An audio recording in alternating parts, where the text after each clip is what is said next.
터키 대통령의 극단적 명령에 나토 전체가 발칵 뒤집어졌습니다. 30조 원짜리 중국 방공 장비를 지금 당장 폐기하라. 새벽 3시 이란 미사일이 쏟아지는 절체절명의 와중에 한국 방문 48시간 만에 내린 결정이었습니다. 터키 실사단이 한국에서 목격한 것은 과연 무엇이었을까요? 한국의 기술력은 우리의 상상을 아득히 뛰어넘습니다. 더 충격적인 건 한국의 제안이었습니다. 무상으로 해드립니다. 대신 딱 한 가지만 약속하십시오. 그 조건을 들은 순간 통제실 전체가 숨을 멈췄습니다. 72시간 후 러시아와 일본, 심지어 미국까지 전 세계가 터키로 달려왔습니다. 도대체 무슨 일이 벌어진 걸까요? 지금 바로 시작합니다. 저는 네흐메트 일디림입니다. 터키 국방부 방공작전센터의 부국장으로 일하며 이 나라의 푸른 하늘을 지키는 것을 평생의 긍지로 삼아온 사람입니다. 하지만 제 인생에서 가장 길고도 참담했던 그날 새벽의 공포는 지금도 제 손끝을 떨리게 만듭니다. 새벽 3시 6분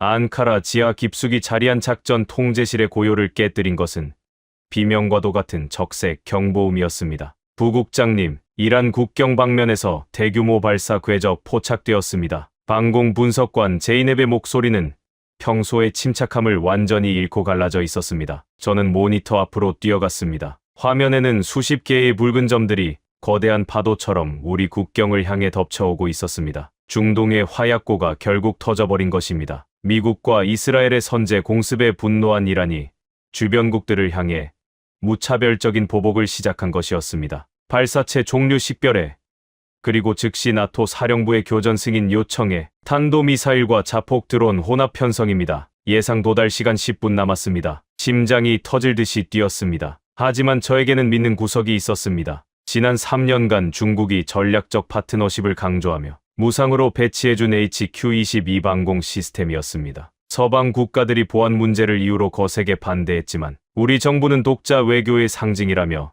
남동부 국경 전역에 이 시스템을 깔았습니다. 30조 원에 달하는 장비를 단 한 푼의 대가 없이 제공했다는 사실에 국민들은 열광했었죠. HQ-22 전 포대 가동에 요격 미사일 준비, 제 명령과 동시에 오퍼레이터들의 손가락이 바쁘게 움직였습니다. 그런데 이상했습니다. 정상적이라면 초록색으로 빛나야 할 시스템 상태창이 기분 나쁜 오렌지색으로 전멸하기 시작했습니다. 뭐 하는 거야? 당장 가동 안 하고. 안 됩니다. 부국장님, 시스템이 반응하지 않습니다. 원격 인증 오류라고 뜹니다. 제이넵의 얼굴이 창백하게 질렸습니다. 있을 수 없는 일이었습니다. 이 시스템은 우리 군의 독립적인 망으로 운영되어야 했습니다. 저는 즉시 중국 기술지원단의 류아오밍 단장에게 긴급 전화를 걸었습니다. 화면에 나타난 류아오밍의 표정은 국가 비상사태라는 것이 믿기지 않을 정도로 평온했습니다. 류 단장, 지금 우리 시스템이 먹통이야. 당장 해결해. 이란 미사일이 오고 있단 말이야. 그는 천천히 안경을 치켜 올리며 입을 열었습니다. 메흐메트 부국장님, 진정하세요. 기술적 오류가 아닙니다. 베이징 본부에서 잠시 가동 승인을 보류한 것뿐입니다. 보류라고 지금 사람이 죽어나가게 생겼는데 무슨 소리를 하는 거야. 현재 이란과의 분쟁에 우리 장비가 사용되는 것은 중국의 국익에 부합하지 않습니다. 이란은 우리의 소중한 에너지 파트너니까요. 그의 목소리는 차갑고 단호했습니다. 저는 온몸의 피가 거꾸로 솟는 기분이었습니다. 이게 무슨 짓이야. 너희가 무상으로 제공한 장비잖아.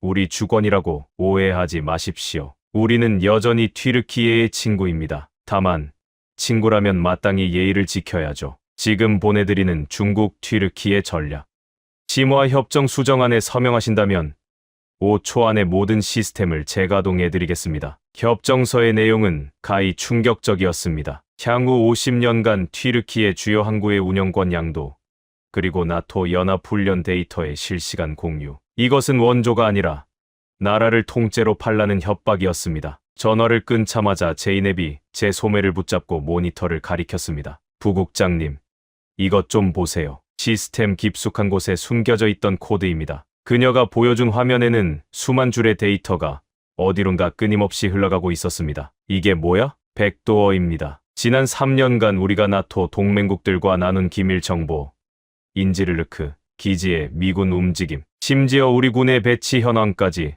전부 실시간으로 베이징 서버로 전송되고 있었어요. 저는 머리를 한 대 얻어맞은 것 같았습니다. 공짜라는 이름에 덫에 걸려 우리는 지난 3년간 우리 안방을 적에게 통째로 보여주고 있었던 것입니다. 나토의 동남쪽 방패가 아니라 중국의 거대한 스파이 창구 노릇을 하고 있었던 셈이죠. 우리가 나토 동맹국들에게 무슨 짓을 한 거야? 제이넵의 목소리가 공포로 떨리고 있었습니다. 그때 다시 비상벨이 울렸습니다. 나토 패트리어트 포대가 1차 발사체들을 요격했다는 소식이었지만 더 큰 파도가 오고 있었습니다. 이란의 2차 공격. 이번에는 요격이 까다롭기로 소문난 신형 탄도미사일들이었습니다. 나토의 방공망만으로는 튀르키의 영토 전역을 지켜낼 수 없었습니다. 에르도안 대통령은 분노로 책상을 내리치며 결단을 내렸습니다. 중국 놈들의 손길이 닿은 모든 장비를 폐기한다. 하지만 어떻게 이 미사일들을 막아낼 것인가? 미국은 영공 개방을 요구하며 압박하고 러시아는 자기네 무기를 더 사라고 비웃고 있었습니다. 사면 초가의 상황 속에서 한 줄기 희망이 떠오른 것은 의외의 방향에서였습니다. 사실 에르도안 대통령은 이미 며칠 전부터 한 나라와 비밀리에 접촉을 시도하고 있었습니다. UAE에서 이란 미사일을 완벽하게 격추한 데이터가 국방부 내부 채널로 공유된 직후 대통령실은 독자적인 판단으로 그 나라에 긴급 협의를 요청했던 것입니다. 하지만 방공작전센터의 부국장인 저에게까지 그 사실이 전달된 것은 바로 이 순간이었습니다. 제이넵이 조심스럽게 한 장의 보고서를 내밀었습니다. 부국장님, 대통령실에서 방금 내려온 기밀 브리핑입니다. UAE에서 패트리어트도 놓친 신형 발사체를 단 한 발의 오차 없이 잡아낸 나라가 있습니다. 그리고 그 나라와 이미 긴급 협의가 시작되었다고 합니다. 저는 보고서에 적힌 국가의 이름을 보고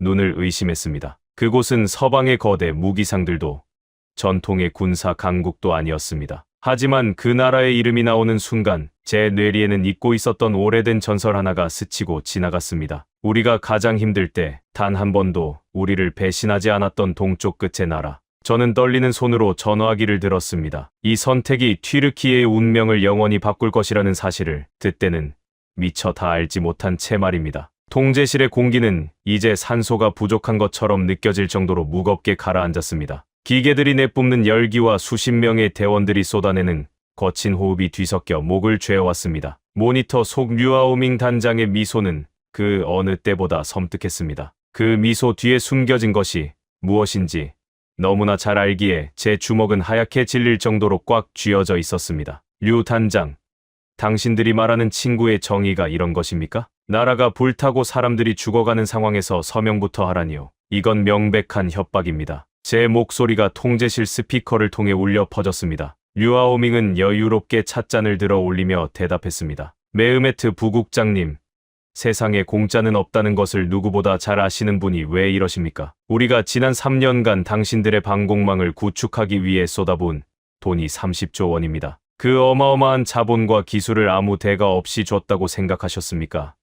우리는 자선단체가 아니라 국가입니다. 투자했으면 회수하는 것이 시장의 논리죠. 그의 말 한마디 한마디가 제 가슴에 대못처럼 박혔습니다. 30조 원. 우리 국민들은 그 숫자에 현혹되어 있었습니다. 동맹국인 미국이 패트리어트 미사일 판매를 두고 까다로운 조건을 내걸 때 중국은 웃으며 손을 내밀었습니다. 아무런 조건도 비용도 필요 없으니 그저 우리 장비를 써주기만 하라고 말이죠. 당시 우리 정부는 그것을 위대한 외교적 승리라고 자찬했습니다. 하지만 그 승리는 오늘 이 순간 우리 국민들의 목숨을 담보로 한 거대한 덫으로 변해 있었습니다. 전략 심화 협정. 이름은 그럴듯하군. 하지만 이건 우리 튀르키예의 손과 발을 다 묶겠다는 뜻 아닙니까? 저는 화면 옆에 띄워진 협정서 초안을 다시 훑었습니다. 그곳에는 차마 입에 담기조차 힘든 조항들이 빼곡했습니다. 지중해의 핵심 항구인 메르신 항의 운영권을 99년간 임대할 것. 마르마라의 주변의 통신 기지국에 대한 무제한 접근권을 허용할 것. 그리고 가장 치명적인 것. 나토의 모든 전술 데이터 링크에 HQ-22 시스템이 상시 접속되어 있을 것. 이것은 단순히 무기 체계를 도입하는 수준이 아니었습니다. 우리 영토의 일부를 내어주고 우리의 눈과 귀를 그들에게 갖다 바치라는 소리였습니다. 만약 제가 여기서 서명 버튼을 누른다면 저는 이 나라의 영웅이 아니라 천년 만년 욕을 먹을 매국노가 될 것이 뻔했습니다. 하지만 서명하지 않는다면 지금 이 순간에도 국경을 넘어 날아오고 있는 이란의 탄도미사일들이 우리 도시를 불바다로 만들 것입니다. 시간이 얼마 남지 않았습니다. 부국장님, 저희 레이더에도 보입니다. 이란의 2차 공격대가 발진했군요. 이번에는 1차 때보다 3배나 많은 숫자가 섞여 있습니다. 나토의 그 낡은 패트리어트 몇 기로는 절대로 다 막지 못할 겁니다. 하지만 제 손가락 하나면 당신들의 HQ-22포대가 즉시 불을 뿜으며 하늘을 청소해 줄 수 있습니다. 류아오밍의 목소리는 유혹하는 뱀처럼 부드러웠습니다. 저는 고개를 돌려 통제실 대원들을 보았습니다. 모두가 저의 입술만 바라보고 있었습니다. 누군가는 두려움에 떨고 있었고 누군가는 분노로 눈시울을 붉히고 있었습니다. 제이넵은 말없이 모니터를 응시하며 눈물을 훔치고 있었습니다. 부국장님, 대통령실에서 연락입니다. 상황 보고를 원하십니다. 통신 장교의 외침에 저는 정신이 번쩍 들었습니다. 지금 이 상황을 어떻게 보고해야 할지 막막했습니다. 우리가 믿었던 방패가 사실은 우리를 겨눈 칼이었다고 말해야 하는가? 아니면 국민을 살리기 위해 주권을 포기해야 한다고 건의해야 하는가? 저는 다시 화면 속 류아오밍을 쏘아보았습니다. 우리는 노예가 되기 위해 이 방공망을 설치한 게 아닙니다. 당신들이 우리 시스템에 심어놓은 그 더러운 통제권을 당장 푸십시오. 이건 국제법 위반이고 범죄입니다. 범죄라니요.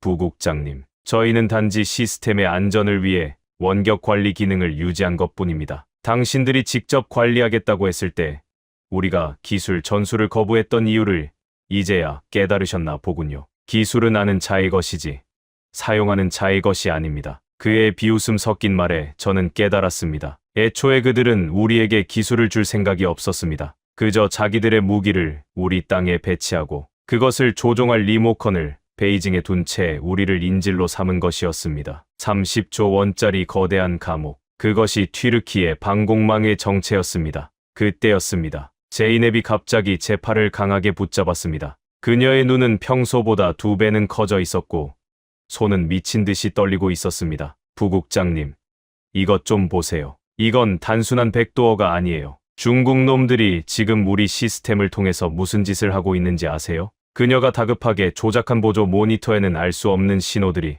폭포수처럼 쏟아지고 있었습니다. 저는 기술적인 세부 사항은 다 알지 못했지만 그 신호들이 가리키는 방향만큼은 확실히 알 수 있었습니다. 그것은 우리 국경 너머 인지르르크 미군 기지와 지중해에 떠있는 나토 연합 함대를 향하고 있었습니다. 이게 다 뭐야?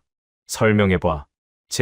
제이넵은 숨을 헐떡이며 대답했습니다. 이 시스템들이 지금 우리 영토를 지키는 게 아니라 우리 땅을 거점으로 나토 전체의 암호 체계를 해킹하고 있어요. HQ-22 레이더가 나토 통신망의 허브 역할을 하면서 모든 기밀 데이터를 실시간으로 복제해서 전송하고 있다고요. 저는 그 순간 심장이 멎는 것 같았습니다. 중국은 단순히 우리를 인질로 잡은 것이 아니었습니다. 우리를 나토라는 거대한 동맹의 몸에 박힌 독가시로 활용하고 있었던 것입니다. 우리 땅에 서 있는 그 수십 개의 포대들이 매 순간 동맹의 심장을 찌르고 있었다는 사실에 저는 구역질이 났습니다. 류아오밍의 얼굴에서 미소가 사라졌습니다. 제이넵이 사실을 알아챘다는 것을 눈치챈 모양이었습니다. 그의 표정은 순식간에 살기등등하게 변했습니다. 눈치가 빠르군요. 분석관. 하지만 알아봤자 뭘 할 수 있겠습니까? 당신들이 우리 시스템의 전원을 강제로 끄는 순간 그 반동으로 튀르키의 전체의 전력망과 통신망이 마비되도록 설계되어 있습니다. 우리는 이미 당신들의 국가 인프라 깊숙이 뿌리를 내렸거든요. 이제 협박은 노골적인 선전포고로 바뀌었습니다. 류아오밍은 시계를 보며 최후 통첩을 던졌습니다. 앞으로 5분 드립니다. 서명하시겠습니까? 아니면 이란의 미사일과 함께 나라 전체가 암흑 속에 잠기는 것을 보시겠습니까? 저는 창밖을 보았습니다. 저 너머 어둠 속에는 아무것도 모른 채 잠들어 있을 우리 아이들과 부모님들이 있습니다. 그리고 그 위로 죽음의 불꽃이 날아오고 있습니다. 앞에는 주권을 강탈하려는 늑대가 있고 뒤에는 우리를 불태우려는 사자가 버티고 있는 형국이었습니다. 도대체 우리에게 무슨 선택지가 남아있단 말입니까? 바로 그때 제이넵의 헤드셋에서 치직거리는 소음과 함께 낯선 목소리가 들려왔습니다. 나토의 공용 주파수도 아니고 중국의 관리 채널도 아닌 완전히 새로운 암호화 통로였습니다. 부국장님, 이상해요. 외부에서 누군가 우리 시스템의 방화벽을 두드리고 있어요. 그런데 이건 공격이 아니에요. 마치 우리에게 길을 가르쳐 주려는 것 같아요. 제이넵의 손가락이 다시 키보드 위를 날아다녔습니다. 잠시 후 메인 스크린 구석에 작은 창이 하나 떴습니다. 그곳에는 단 한 줄의 메시지가 떠 있었습니다. 우리가 그토록 갈구하던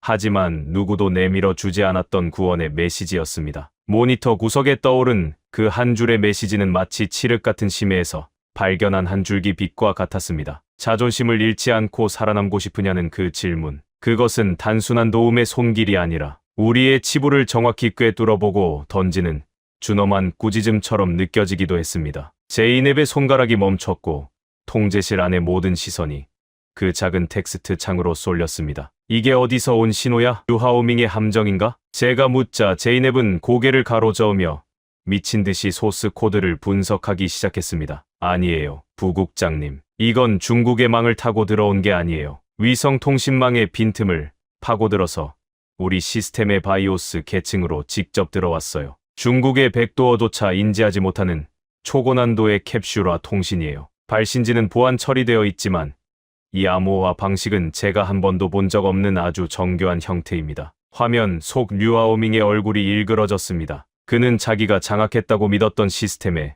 누군가 허락 없이 들어왔다는 사실에 당혹감을 감추지 못했습니다. 그의 여유롭던 표정은 순식간에 흑빛으로 변했고 다급하게 주변 참모들에게 무언가를 소리치기 시작했습니다. 메으메트 부국장, 지금 무슨 짓을 하는 겁니까?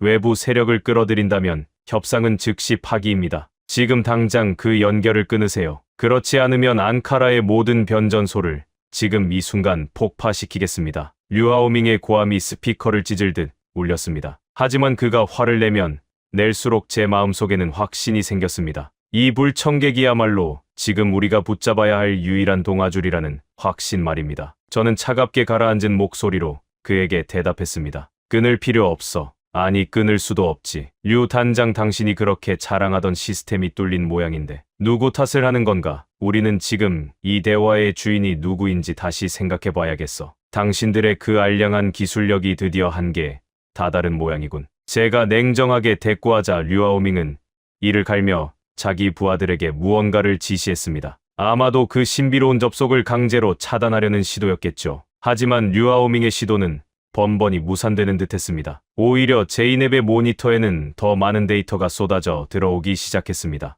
그것은 우리가 그토록 알고 싶어 했던 HQ-22 시스템에 숨겨진 설계도이자 우리를 파멸로 몰아넣고 있던 프로젝트 롱마의 상세 명세서였습니다. 이럴 수가. 부국장님, 이것 좀 보세요. 이건 단순한 정보 유출이 아니에요. 중국은 우리 방공기지를 거대한 신호 정보 수집 기지로 사용하고 있었어요. 우리가 나토 동맹국들과 주고받는 모든 무선 교신은 물론이고 지중해에 배치된 미국의 이지스함이 쏘는 레이더 주파수 패턴까지 전부 수집해서 분석하고 있었던 거예요. 그들이 말한 무상 지원은 사실 나토의 정보를 훔쳐가기 위한 거대한 빨대를 우리 땅에 꽂은 거였어요. 제이넵이 불러온 문서에는 나토의 차세대 전투기인 F-35의 이착륙 패턴과 엔진, 열 신호 데이터까지 기록되어 있었습니다. 튀르키예 남동부 국경에 배치된 방공포대들이 사실상 나토의 심장을 겨눈 중국의 거대한 안테나였던 셈입니다. 튀르키예가 지난 3년간 믿고 의지했던 그 철옹성 같던 방패가 사실은 우리 동맹국들의 목에 칼을 들이밀고 있었다는 사실에 저는 가슴이 찢어지는 수치심을 느꼈습니다. 더 충격적인 건 여기 있어요. 이들이 심어놓은 킬 스위치는 이란의 미사일을 막지 못하게 하는 것만이 목적이 아니었어요. 만약 우리가 강제로 시스템을 복구하려고 시도하거나 외부의 도움을 받으려 하면 전국에 설치된 중국제 가스 밸브와 전력 제어 장치의 과부하를 걸어서 대규모 폭발을 일으키도록 설계되어 있어요. 말 그대로 이 나라 전체를 언제든 터뜨릴 수 있는 화약고로 만들어 놓은 거예요. 심지어 병원 응급실의 산소 공급 장치 제어권까지 그들이 쥐고 있었어요. 제이넵의 목소리는 분노와 슬픔으로 떨리고 있었습니다. 그녀의 설명이 이어질수록 통제실 안은 무거운 침묵에 잠겼습니다. 우리는 30조 원이라는 돈에 눈이 멀어 독사를 품속에 키우고 있었던 것입니다. 중국은 우리에게 무기를 준 것이 아니라 우리의 영토를 자기들의 실험실이자 정보기지로 침탈한 것이었습니다. 화면 속 류아오밍은 이제 본색을 완전히 드러냈습니다. 그래봤자 달라지는 건 없다. 내용을 알았다고 해서 너희가 뭘 할 수 있지? 그 시스템의 핵심 코드는 우리 베이징의 슈퍼컴퓨터와 실시간으로 연동되어 있다. 너희 수준으로는 코드 한 줄도 건드리지 못해. 괜히 저항하다가 앙카라 시내의 모든 변전소가 터지는 꼴을 보고 싶지 않다면 당장 서명해라. 이란의 미사일은 이제 국경에서 5분 거리에 있다. 너희 국민들이 타 죽는 모습을 실시간으로 중계해주랴? 그의 목소리에는 광기와 오만이 서려 있었습니다. 저는 에르도안 대통령과의 직통 전화를 쳐다보았습니다. 대통령은 이미 상황을 보고받았고 결단을 내려야 하는 시간이 다가오고 있었습니다. 하지만 주권을 포기할 수도 국민을 죽음으로 내몰 수도 없는 이 절망적인 상황에서 저는 다시 한번 그 의문의 메시지 창을 보았습니다. 메시지는 계속해서 이어지고 있었습니다. 3년 전 당신들이 선택한 것은 무기가 아니라 족쇄였습니다. 하지만 형제의 실수는 형제가 닦아주는 법이지요. 우리가 당신들의 시스템에 접속한 이유는 단 하나입니다. 튀르키예의 하늘이 더 이상 유린당하는 것을 볼 수 없기 때문입니다. 주권을 포기하지 마십시오. 우리가 그 족쇄를 끊어내고 진정한 방패를 선사하겠습니다. 그 문장이 출력되는 순간 제이넵의 키보드에서 빛이 나기 시작했습니다. 시스템 전반에 깔려있던 중국의 붉은 로고들이 하나둘씩 사라지고 그 자리를 정교한 푸른색 격자 무늬가 채워나가기 시작했습니다. 부국장님, 믿을 수 없어요. 외부의 이 신호가 중국의 암호 체계를 실시간으로 무력화하고 있어요. 이 방식을 보세요. 이건 양자 암호 해독 기술이에요. 중국의 슈퍼컴퓨터보다 수만 배는 빠른 속도로 우리 시스템을 정화하고 있다고요. 베이징에서 보내는 파괴 신호들이 중간에서 모두 증발하고 있어요. 제이넵의 외침에 류아오밍의 얼굴은 경악으로 물들었습니다. 이건 불가능해. 이런 기술을 가진 나라는 전 세계에 단 한 곳도 없단 말이다. 미국도 러시아도 이런 속도로 우리 보안망을 뚫지는 못해. 도대체 누구냐? 누구길래 감히 대국의 사업에 끼어드는 거냐?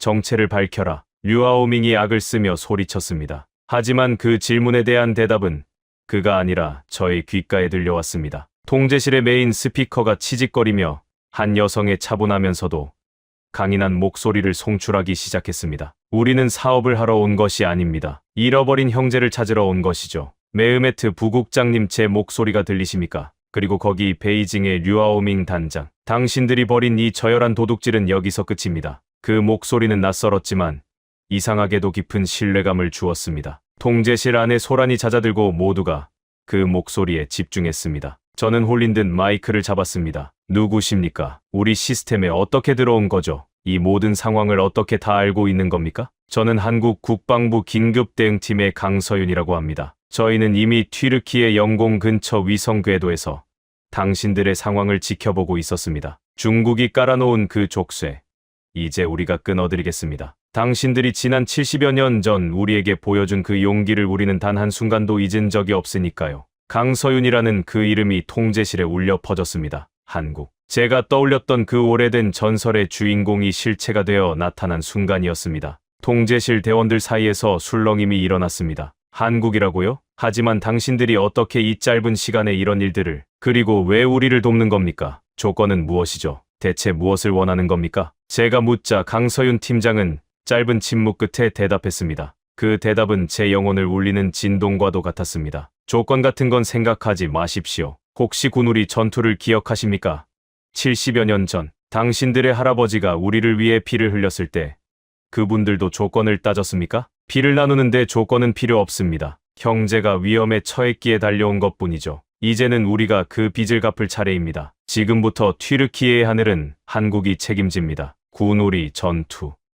튀르키예 군인이라면 가슴속 깊이 새겨둔 그 영광스러운 희생의 이름이 한국인의 입에서 흘러나왔을 때 제이넵을 비롯한 대원들의 눈시울이 붉어졌습니다. 하지만 감동에 젖어 있을 시간은 없었습니다. 레이더망에 포착된 붉은 점들이 이제 국경선을 넘기 시작했습니다. 이란의 2차 미사일 공격되었습니다. 그 중에는 마하 5 이상의 속도로 낙하하는 최신형 극초음속 미사일들도 포함되어 있었습니다. 나토의 패트리어트 포대들이 급히 대응 사격을 시작했지만 예측 불가능한 궤적 때문에 번번이 빗나가고 있었습니다. 강 팀장님, 미사일들이 오고 있습니다. 중국 시스템은 여전히 잠겨 있고 우리에겐 시간이 없습니다. 이대로라면 3분 뒤에 주요 도시들이 타격받습니다. 제가 다급하게 외치자 강서윤 팀장은 침착하게 명령을 내렸습니다. 걱정 마십시오. 지금부터 튀르키예의 하늘은 한국이 책임집니다. 제이넵 분석관님, 지금 전송해드리는 아리랑 쉴드 실행 파일을 승인하십시오. 중국의 백도어를 역류시켜 그들의 킬 스위치를 무력화하고 우리의 천궁 체계와 연동하겠습니다. 하드웨어는 중국의 것을 쓰되 그 뇌는 한국의 것으로 교체하겠습니다. 제이넵이 망설임 없이 승인 버튼을 눌렀습니다. 그 순간 통제실의 화면 한편에 중국의 킬 스위치가 하나둘씩 비활성화되는 현황이 실시간으로 표시되기 시작했습니다. 전력망 과부하 명령, 가스 밸브 제어 신호, 병원 장비 차단 코드들이 차례로 무력화되어 갔습니다. 동시에 류아오밍의 비명이 스피커를 통해 울려 퍼졌습니다. 불가능하다. 이런 속도로 우리 시스템을 해체할 수 있는 기술은 존재하지 않아. 하지만 그의 비명은 이내 끊겼고 화면에서 중국의 원격 접속 표시가 완전히 사라졌습니다. 그리고 그 자리에 튀르키예 전역의 지도가 입체적으로 펼쳐졌습니다. 그 위로 파란색 아이콘들이 하나둘씩 나타나기 시작했습니다. 하지만 아직 기뻐하기에는 일렀습니다. 중국의 원격 접속이 차단되기 직전 그들이 이미 이란 측에 넘겨놓은 우리 방공망의 주파수 데이터가 있었기 때문입니다. 그 데이터를 이용한 이란의 진짜 반격은 아직 시작도 되지 않았습니다. 강서윤 팀장이 다음으로 꺼낸 카드는 중국뿐만 아니라 전 세계를 경악하게 만들 내용이었으니까요. 류하오밍의 원격 접속이 차단된 직후 작전 통제실의 메인 스크린은 이전과는 전혀 다른 인터페이스로 전환되었습니다. 중국이 심어놓은 붉은색 노이즈들이 비명도 지르지 못한 채 삭제되고 그 자리를 채운 것은 극도로 정제된 한국의 아리랑 쉴드 인터페이스였습니다. 모든 정보는 직관적이었고 반응 속도는 우리가 이전에 경험했던 HQ-22 시스템과는 비교조차 할 수 없을 정도로 빨랐습니다. 말도 안 돼. 부국장님,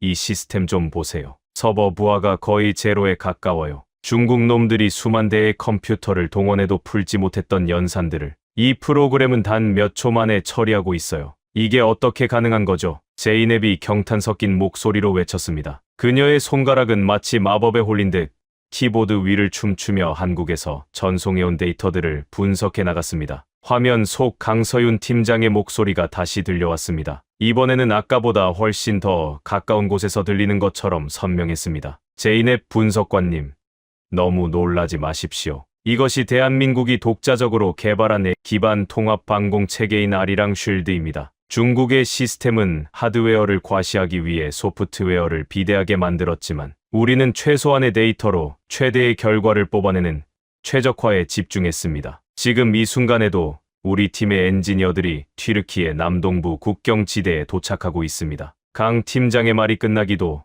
전에 상황판에 새로운 파란색 아이콘들이 나타났습니다. 국경 인근의 비밀 군사 기지들로 급파된 수송기들이 포착된 것이었습니다. 나토 사령부조차 알지 못했던 은밀하고도 신속한 이동이었습니다. 아니, 강 팀장님, 언제 수송기들을 보낸 겁니까? 우리 영공은 지금 이란의 미사일 위협 때문에 폐쇄된 상태인데 어떻게? 제 질문에 강서윤 팀장은 가벼운 웃음을 섞어 대답했습니다. 튀르키예 정부와 한국 정부는 이미 48시간 전부터 대통령실 직통 비밀 채널로 소통하고 있었습니다. 부국장님께서 보고서를 받으신 것도 그 협의의 결과입니다. 우리는 중국의 감시망을 피하기 위해 적외도 스텔스 수송 방식을 택했습니다. 지금 여러분의 기지에 내리고 있는 것은 대한민국이 자랑하는 중거리 지대공 미사일 천궁2입니다. 그리고 우리 엔지니어들은 수송기 착륙 즉시 급속 전개 훈련대로 포대 설치를 시작했습니다. 지금 이 순간에도 최종 점검이 진행 중입니다. 천궁2, UAE에서 이미 그 성능을 입증하며 전 세계 방산 시장을 뒤흔들었던 그 무기가 지금 우리 땅에 발을 내디뎠다는 소리에 저는 전율했습니다. 패트리어트보다 작고 가벼우면서도 요격률은 훨씬 높으며 무엇보다 어떤 환경에서도 즉각적인 가동이 가능하다는 그 전설적인 방패가 말입니다. 그때였습니다. 화면 한쪽에서 다시 적색 경보가 울렸습니다. 이란의 2차 공격대가 우리 국경을 넘어서기 시작한 것입니다. 이번에는 단순한 드론이 아니었습니다. 마하 6의 속도로 낙하하며 궤도를 자유자재로 바꾸는 최신형 극초음속 미사일 3발이 섞여 있었습니다. 부국장님, 2차 공격대 진입했습니다. 나토 패트리어트 포대가 조준을 시도하지만 극초음속 미사일의 궤적을 잡지 못하고 있어요. 이대로라면 5분 뒤에 아다나 시내가 타격권에 들어옵니다. 제이넵의 보고에 제 가슴은 다시 타들어 가기 시작했습니다. 하지만 강서윤 팀장의 목소리는 여전히 흔들림이 없었습니다. 메흐메트 부국장님, 제 목소리를 들으세요. 지금 당장 HQ-22의 모든 레이더, 권한을 아리랑 쉴드에 위임하십시오. 하드웨어는 중국의 것을 쓰되 그 두뇌는 한국의 것으로 교체하는 작업이 이미 진행 중입니다. 그게 가능합니까?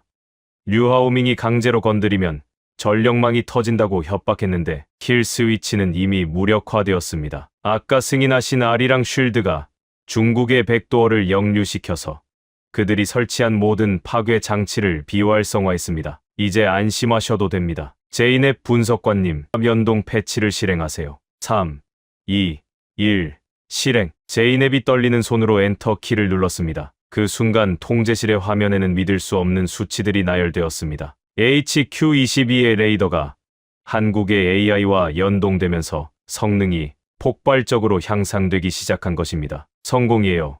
부국장님, 이제 HQ-22의 레이더가 완전히 우리 통제하에 들어왔습니다. 아니, 이건 단순한 복구가 아니에요. 한국의 AI가 우리 레이더의 성능을 강제로 끌어올리고 있어요.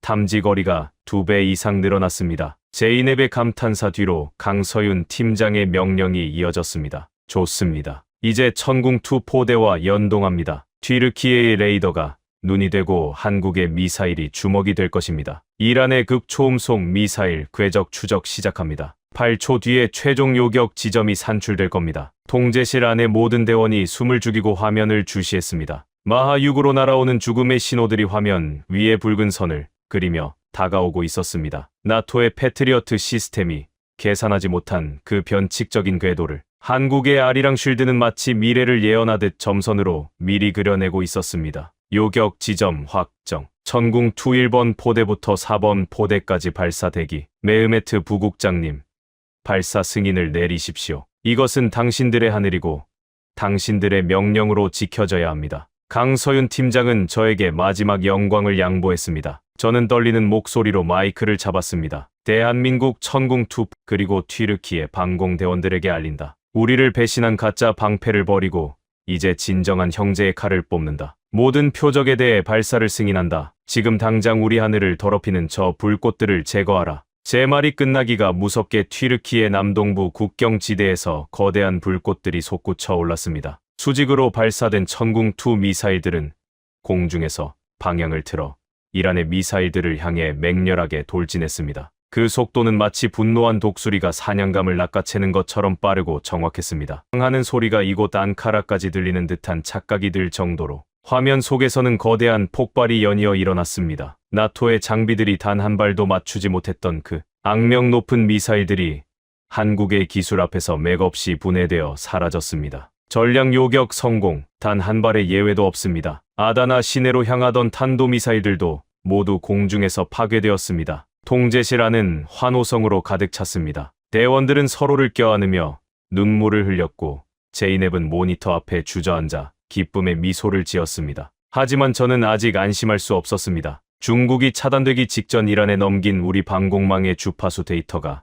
아직 남아 있었기 때문입니다. 그 데이터를 활용한 이란의 진짜 반격은 이제부터가 시작이었습니다. 강 팀장님, 정말 감사합니다. 하지만 중국이 가만히 있을까요? 그들이 차단되기 전에 이란에 넘긴 데이터가 분명히 있을 겁니다. 제 걱정에 강서윤 팀장은 화면을 통해 저를 똑바로 응시하며 말했습니다. 그녀의 눈빛 속에는 단순한 기술자의 자신감을 넘어선 더 깊은 무언가가 담겨 있었습니다. 중국이 보복을 결심하기도 전에 우리는 그들이 전 세계를 상대로 벌여온 이 파렴치한 사기극의 실체를 모두 공개할 겁니다. 그리고 부국장님, 제가 1400년 전의 약속이라고 말씀드렸던 것 기억하시죠? 그게 왜 오늘 이 시점에 다시 살아나야 했는지 그 진짜 이유를 이제 아시게 될 겁니다. 그녀가 보여준 새로운 파일의 제목을 본 순간 저의 심장은 요격 성공 때보다 더 크게 동요했습니다. 그것은 군사적인 정보를 넘어 우리 민족의 뿌리와 자부심을 뒤흔드는 거대한 역사적 진실을 담고 있었기 때문입니다. 요격 성공의 여운이 가시지 않은 작전 통제실은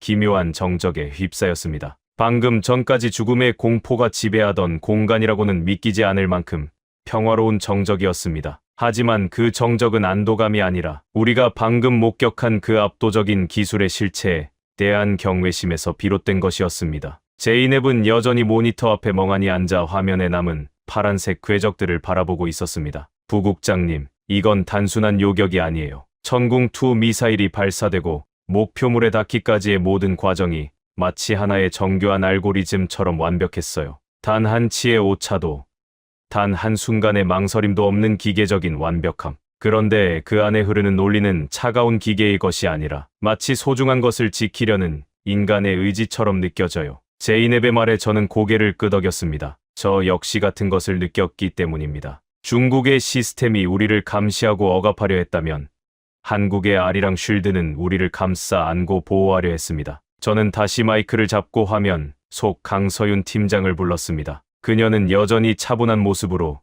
우리를 지켜보고 있었습니다. 강 팀장님, 다시 한번 감사드립니다. 하지만 여전히 궁금한 것이 있습니다. 왜 대한민국은 이런 위험을 감수하면서까지 우리를 돕는 것입니까? 단순히 무기를 팔기 위해서라면 이런 식으로 비밀리에, 그것도 무상에 가까운 조건으로 팀을 보내지는 않았을 텐데요. 당신들이 말하는 그 빚이라는 것이 무엇인지, 그 진짜 의미가 무엇인지 알고 싶습니다. 제 질문에 강서윤 팀장은 잠시 눈을 감았다가 떴습니다. 그녀의 눈빛에는 수천 년의 세월을 간직한 듯한 깊은 울림이 있었습니다. 메흐메트 부국장님, 튀르키예 사람들에게는 아주 오래된 전설이 하나 있지요. 바로 잿빛 늑대의 전설 말입니다. 고난에 처한 민족을 이끌고 새로운 땅으로 나아갔던 그 강인한 의지. 그런데 혹시 아십니까? 그 늑대가 동쪽으로 달렸을 때 그곳에서 기다리고 있던 또 다른 존재가 있었다는 사실을요. 바로 태양의 새, 삼조고였습니다. 그녀의 입에서 나온 낯선 이름의 통제실 대원들이 술렁였습니다. 하지만 강 팀장은 이야기를 멈추지 않았습니다. 7세기경, 당나라라는 거대한 제국이 아시아의 패권을 장악하려 했을 때 서쪽의 돌궐과 동쪽의 고구려는 서로 손을 잡았습니다. 만 리가 넘는 거리를 두고 있었지만 두 민족은 서로가 형제임을 본능적으로 알았습니다. 한쪽이 공격받으면 다른 쪽이 배후를 치며 거대 제국에 맞섰죠. 그것이 바로 1400년 전 우리 조상들이 맺었던 연대입니다. 당신들의 조상인 돌궐과 우리 조상인 고구려는 그렇게 하늘 아래에서 형제로 살았습니다. 그녀의 목소리에는 묘한 힘이 실려 있었습니다. 통제실 벽면에 걸린 튀르키예 국기의 초승달이 마치 그때의 약속을 기억하고 있는 것처럼 보였습니다. 세월이 흘러 70여 년 전, 우리가 북한의 침략으로 벼랑 끝에 몰렸을 때 당신들은 주저하지 않고 달려왔습니다. 이름도 모르는 나라, 지도에서도 찾기 힘든 그 작은 땅을 지키기 위해 튀르키예는 가장 먼저, 가장 용감하게 달려온 나라 중 하나였습니다. 특히 군우리 전투에서 당신들의 할아버지들은 퇴각하는 아군을 지키기 위해 중공군의 파상공세를 온몸으로 막아냈습니다. 그때 흘린 선혈이 오늘날 대한민국의 자유를 만들었습니다. 그러니 우리가 지금 여기 있는 것은 새로운 일이 아닙니다. 단지 1400년을 이어온 약속을 지키고 70여 년 전의 은혜를 갚으러 온 것뿐입니다. 강 팀장의 이야기가 끝나자 통제실 안은 숙연해졌습니다. 단순한 군사 기술 협력이 아니라 역사라는 거대한 강물 속에서 다시 만난 형제들의 서사.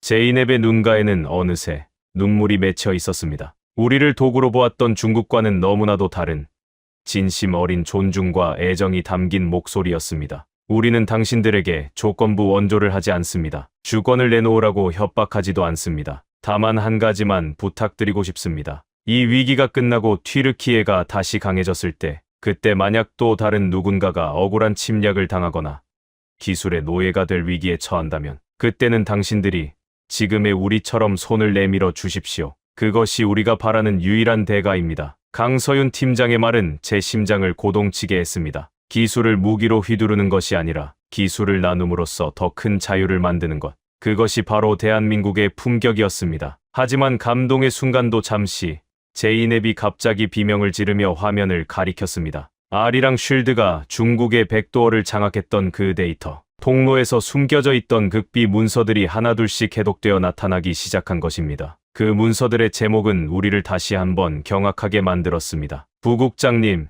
이것 좀 보세요. 프로젝트 디지털 드래곤의 세부 실행 계획서예요. 이건 단순히 정보 수집이 아니었어요. 중국은 우리 튀르키예의 정체성 자체를 지우려 하고 있었어요. 제이넵이 불러온 문서에는 믿기 힘든 내용들이 적혀 있었습니다. 디지털 실크로드라는 명분 아래 튀르키예의 교과서 시스템을 개편하여 고대 돌궐의 역사를 중화 문명의 하위 문화로 편입시키는 계획, 유전자 정보를 분석하여 특정 성향의 인물들을 걸러내는 알고리즘, 심지어는 국가 비상사태 시 튀르키예의 모든 미사일을 아군인 나토군을 향해 발사하게 만드는 반전 명령 코드까지 심어져 있었습니다. 이럴 수가. 그들은 우리를 지켜주는 척하면서 우리의 손에 우리 형제를 죽일 칼을 쥐어주고 있었던 거야. 저는 분노로 몸을 떨었습니다. 중국이 무상 지원이라는 이름으로 베푼 친절은 사실 튀르키예라는 국가를 완벽하게 분해하고 재조립하여 자기들의 부속품으로 만들려는 거대한 음모였습니다. 강서윤 팀장의 표정도 굳어졌습니다. 그녀 역시 이 정도의 진실이 숨겨져 있을 줄은 몰랐던 모양입니다. 메흐메트 부국장님,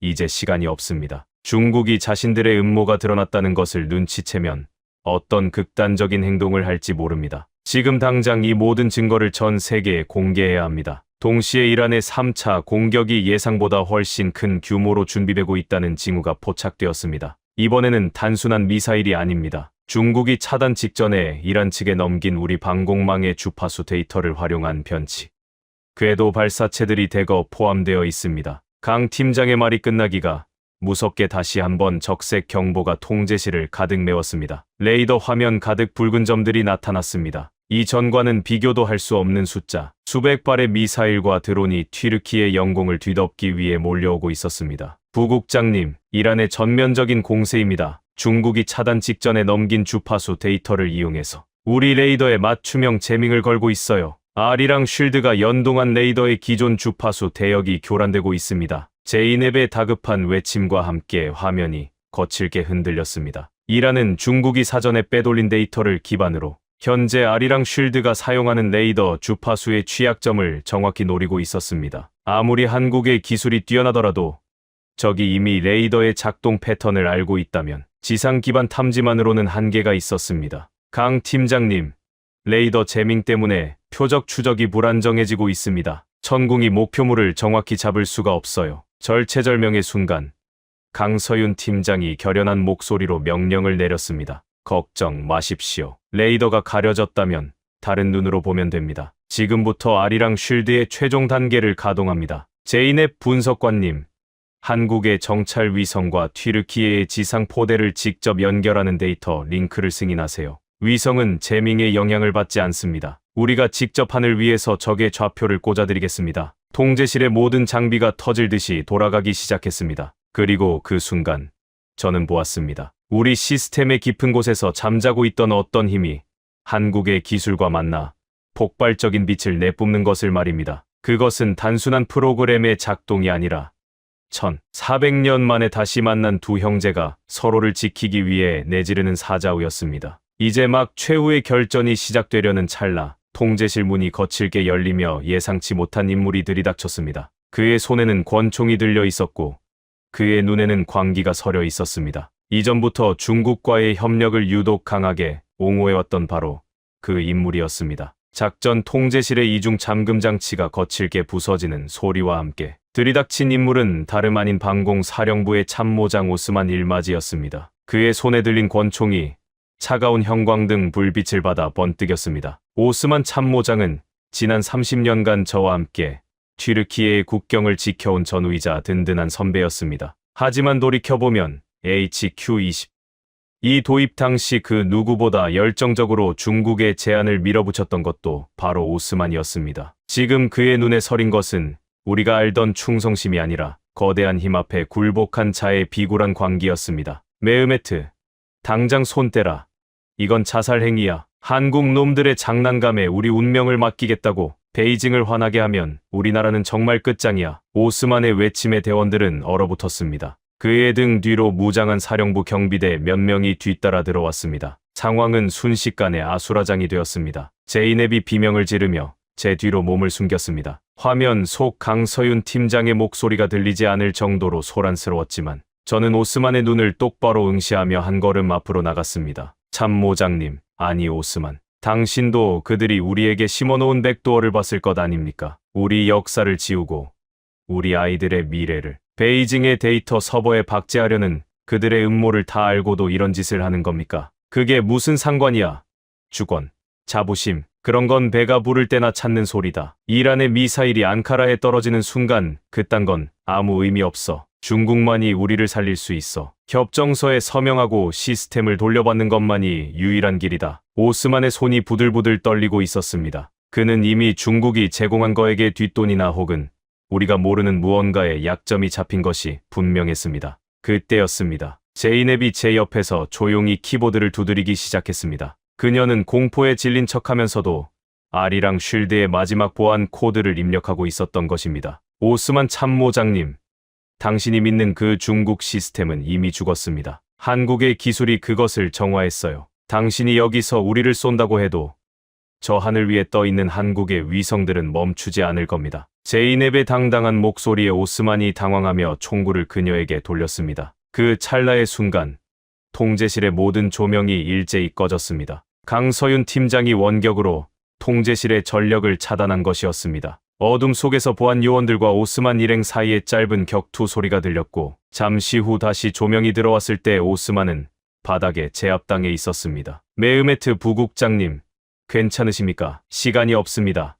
이란의 3차 공격대가 사선에 진입했습니다. 스피커를 통해 들려오는 강서윤 팀장의 절박한 외침에 저는 곧바로 상황판으로 뛰어갔습니다. 화면에는 이전과는 비교도 할 수 없는 거대한 붉은 구름이 몰려오고 있었습니다. 이란이 보유한 모든 미사일 전력이 총동원된 듯했습니다. 특히 그 선두에는 중국이 사전에 넘긴 주파수 데이터로 제밍을 걸며 접근하는 극초음속 미사일 12발이 편대를 이루어 날아오고 있었습니다. 나토 패트리어트 포대 제밍 때문에 표적을 놓쳤습니다. 이스라엘 영공을 우회하는 변칙. 궤도입니다. 지상 레이더 기반으로는 요격 불가능합니다. 제이넵의 절망적인 보고가 이어졌습니다. 이제 튀르키예의 하늘은 지상 레이더만으로는 더 이상 지켜낼 수 없는 상황이었습니다. 앙카라와 이스탄불, 수백만 명의 목숨이 경각에 달려 있었습니다. 강 팀장님, 아까 말씀하신 위성 연동, 지금 당장 써야 합니다. 지상 레이더가 제밍에 걸렸어요. 제가 비명 섞인 요청을 보내자 강서윤 팀장의 목소리가 천둥처럼 통제실을 울렸습니다. 지금부터 아리랑 쉴드 제2단계 가동합니다. 제밍을 받고 있는 지상 레이더 대신 대한민국의 초저궤도 군사위성 7기를 직접 연동합니다. 위성 궤도에서는 제밍이 통하지 않습니다. 우리가 하늘 위에서 내려다보고 좌표를 꽂겠습니다. 제이넵 분석관님, 데이터 링크 오픈하세요. 그 순간 메인 스크린의 우주에서 바라본 튀르키예의 모습이 펼쳐졌습니다. 구름 위에서 내려다보는 시야는 지상의 레이더와는 차원이 달랐습니다. 짙은 제밍의 안개를 뚫고 이란의 미사일 궤적들이 선명한 형광색으로 드러나기 시작했습니다. 표적 식별 완료. 극초음속 미사일 12발, 탄도미사일 40발, 자폭 드론 100여 대. 아리랑 쉴드가 최적의 요격 순위를 산출합니다. 천궁2 모든 포대, 수직 발사 대기. 강 팀장의 명령과 동시에 국경 지대에 배치된 한국의 천궁2 포대들이 일제히 고개를 들었습니다. 화면 구석에는 나토 사령부의 장군들이 경악한 표정으로 이 광경을 지켜보는 화상 통화창이 떠 있었습니다. 미국조차 시도하지 못한 위성대 지상통합 요격 작전이 한국의 주도로 시작된 것입니다. 요격까지 8초. 지금입니다. 발사. 저의 외침과 함께 튀르키예의 대지가 흔들렸습니다. 수십 발의 천궁2 미사일이 밤하늘을 가르며 솟구쳐 올랐습니다. 그것은 단순한 무기가 아니라 70여 년 전 우리를 지켜준 형제들에게 보내는 보답의 불꽃이었습니다. 마하6으로 날아오는 이란의 미사일들이 뱀처럼 궤적을 꼬며 회피 기동을 시도했습니다. 하지만 한국의 AI는 위성의 눈으로 그 모든 변수를 실시간으로 계산하고 있었습니다. 8초. 누군가에게는 눈 한 번 깜빡일 짧은 시간이었지만 우리에게는 영원과도 같은 시간이었습니다. 첫 번째 폭발이 하늘에서 일어났습니다. 이어지는 두 번째, 세 번째, 그리고 12번째까지 나토의 패트리어트가 단 한 발도 맞추지 못했던 극초음속 미사일들이 한국의 천궁2와 충돌하며 밤하늘을 수놓는 거대한 불꽃놀이로 변했습니다. 전략 요격 12발 모두 파괴되었습니다. 후속 탄도미사일들도 천궁의 사거리 내로 진입했습니다. 요격률 100%. 제이넵이 환호성을 지르며 자리에서 일어났습니다. 통제실의 모든 대원이 박수를 치며 서로를 껴안았습니다. 화면 너머 나토의 사령관들은 입을 다물지 못한 채 굳어 있었습니다. 그들은 보았습니다. 수십조 원을 들인 중국의 시스템이 배신하고 최강이라 자부하던 서방의 무기들이 무력화될 때 오직 한국의 기술만이 형제의 하늘을 완벽하게 지켜내는 그 기적 같은 순간을 말입니다. 하늘을 뒤덮었던 붉은 점들이 모두 사라지고 다시 푸른색 평화가 찾아왔습니다. 하지만 저는 알고 있었습니다. 이 요격, 성공은 시작일 뿐이라는 것을요. 중국은 이제 자신들의 치명적인 비밀을 전 세계에 폭로당할 위기에 처했고 우리는 그들의 추악한 실체를 만천하에 알릴 준비를 마쳤습니다. 강서윤 팀장이 화면 속에서 살며시 미소를 지었습니다. 하지만 그녀의 눈빛은 곧 다시 매섭게 빛났습니다. 그녀가 전송해온 마지막 데이터 꾸러미에는 중국이 절대로 세상에 나오지 말았어야 할 전 인류를 위협하는 거대한 음모의 증거들이 담겨 있었기 때문입니다. 이제 우리가 단순히 방어하는 것을 넘어 전 세계의 자유를 위해 반격할 시간이 다가오고 있었습니다. 다음 날 아침,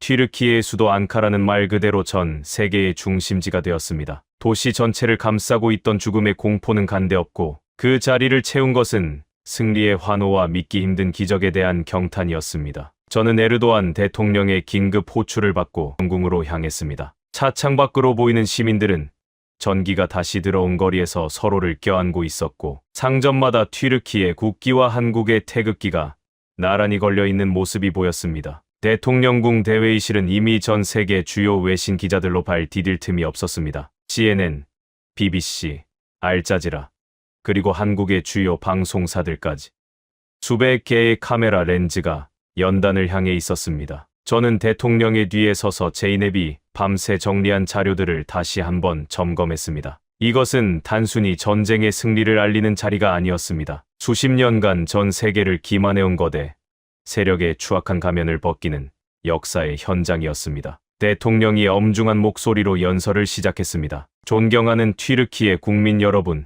그리고 국제사회 여러분, 어제 우리는 우리 하늘에서 벌어진 전대미문의 침략을 목격했습니다. 하지만 그보다 더 충격적인 것은 우리를 지켜주겠다고 약속하며 30조 원의 장비를 무상으로 깔아주었던 자들이 정작 우리가 가장 위험할 때 우리의 눈과 귀를 멀게 하고 우리를 인질로 잡았다는 사실입니다. 대통령의 신호에 따라 제이넵이 메인 스크린에 프로젝트 디지털 드래곤의 실체를 띄웠습니다. 화면에는 중국의 백도어가 나토의 기밀을 어떻게 실시간으로 복제했는지, 튀르키예의 국가 전력망에 어떤 식으로 원격 폭탄을 심어놓았는지에 대한 구체적인 로그 기록이 폭포수처럼 쏟아졌습니다. 장내는 순식간에 차가운 정적으로 휩싸였습니다. 기자들은 믿기지 않는다는 듯 안경을 고쳐 썼고 몇몇은 비명을 지르듯 질문을 쏟아냈습니다. 이 자료들이 조작된 것이 아니라는 증거가 있습니까? 한 기자의 질문에 저는 단상으로 나갔습니다. 그리고 강서윤 팀장이 우리에게 전수해준 오픈소스 검증 툴을 실행했습니다. 지금 보시는 이 코드는 전 세계 어떤 보안 전문가라도 직접 확인하실 수 있습니다. 우리는 이 모든 증거를 국제기구와 각국 정보기관에 동시에 공개하겠습니다. 중국이 심어놓은 이 악성 코드는 튀르키예뿐만 아니라 그들의 장비를 도입한 동남아시아, 아프리카, 남미의 모든 국가에 동일하게 심어져 있습니다. 이것은 원조가 아니라 전 인류를 향한 디지털 식민지 선언입니다. 그 순간 회의실 안은 폭발적인 소란으로 가득 찼습니다. 중국 대사관 관계자들이 얼굴이 붉어진 채 자리를 박차고 나가는 모습이 전 세계로 생중계되었습니다. 하지만 더 놀라운 발표가 이어졌습니다. 이 절망적인 상황에서 우리를 구한 것은 대한민국이었습니다. 그들은 아무런 대가도 요구하지 않았습니다. 항구 운영권도 통신망 접근권도 원하지 않았습니다. 오직 형제가 위험에 처했다는 이유 하나만으로 자신들의 최첨단 기술인 천궁2와 아리랑 쉴드를 전격 투입했습니다. 나토의 패트리어트조차 놓친 극초음속 미사일을 한국의 기술은 단 8초 만에 예언하듯 요격해냈습니다. 대통령의 말이 끝나자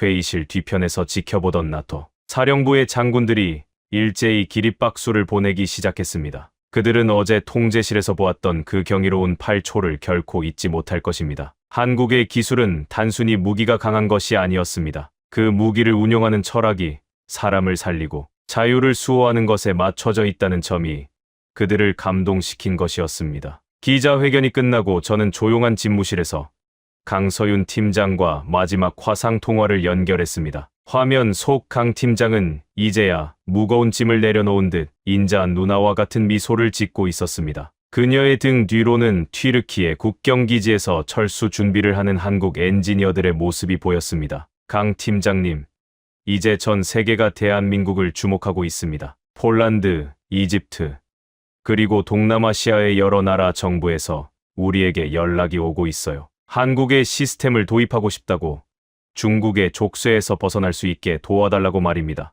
제 말에 강 팀장은 겸손하게 고개를 숙였습니다. 우리가 한 일은 그저 불을 밝힌 것뿐입니다. 그 불을 보고 어둠 속에서 걸어 나오는 것은 각 나라의 몫이죠. 메흐메트 부국장님, 이제 튀르키예는 새로운 실크로드의 중심이 될 것입니다. 독점이 아닌 공유의 길, 지배가 아닌 협력의 길 말입니다. 강 팀장님, 당신이 말한 1400년 전의 약속, 이제야 그 의미를 온전히 이해할 것 같습니다. 우리는 단순히 피를 나눈 형제가 아니라 같은 가치를 공유하는 영혼의 동반자였군요. 대한민국이 없었다면 튀르키예의 역사는 어제부로 멈췄을 겁니다. 아닙니다. 부국장님과 튀르키예 대원들의 용기가 없었다면 우리 기술도 힘을 쓰지 못했을 거예요. 형제는 서로를 비추는 거울이니까요. 저희는 이제 돌아갑니다. 하지만 걱정 마십시오. 아리랑 쉴드의 핵심 소스 코드는 튀르키예 엔지니어들에게 모두 전수했습니다. 이제 여러분의 하늘은 여러분의 손으로 직접 지키는 것입니다. 그것이 진정한 기술 이전이었습니다. 중국처럼 사용법만 가르쳐주고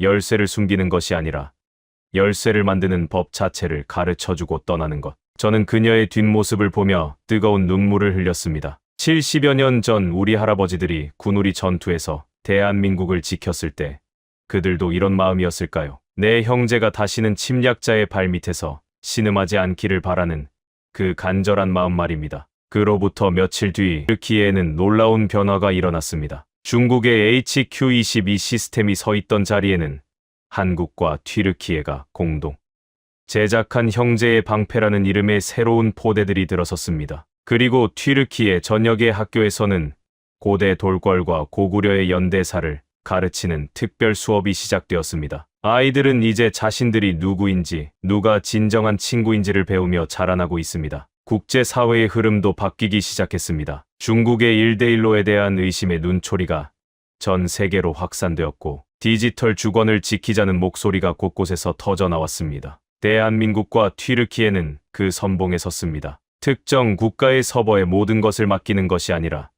각국의 주권을 상호 존중하며 연결되는 새로운 협력의 길. 전 세계 전문가들은 이것을 한국형 기술 민주주의라고 부르기 시작했습니다. 저녁 무렵 저는 제이넵과 함께 앙카라 시내가 한눈에 내려다보이는 언덕에 올랐습니다. 불이 켜진 도시의 야경은 그 어느 때보다 찬란했습니다. 저 불빛 하나하나에 담긴 평온한 일상들이 얼마나 소중한 것인지 우리는 이제 잘 압니다. 부국장님, 강 팀장님이 마지막으로 남긴 메시지가 있어요. 제이넵이 스마트폰을 내밀었습니다. 그곳에는 강서윤 팀장이 쓴 짧은 글귀가 적혀 있었습니다. 꽃은 혼자 피지 않습니다. 바람이 전해주고 벌이 이어주며 무엇보다 비를 함께 맞아준 대지가 있어야 피어납니다. 튀르키예라는 대지가 있어 한국이라는 꽃이 필 수 있었습니다. 영원히 기억하겠습니다. 저는 그 글귀를 읽으며 밤하늘을 올려다보았습니다. 저 멀리 동쪽 끝, 태양이 가장 먼저 뜨는 그곳에서도 누군가 이 밤하늘의 별을 보며 우리를 생각하고 있겠지요. 1400년을 돌아 다시 만난 형제들. 우리의 이야기는 여기서 끝이 아닙니다. 이것은 진정한 자유와 독립을 향해 나아가는 새로운 역사의 서막일 뿐입니다. 여러분, 튀르키예의 하늘에서 펼쳐진 기적 같은 사연, 어떻게 보셨습니까?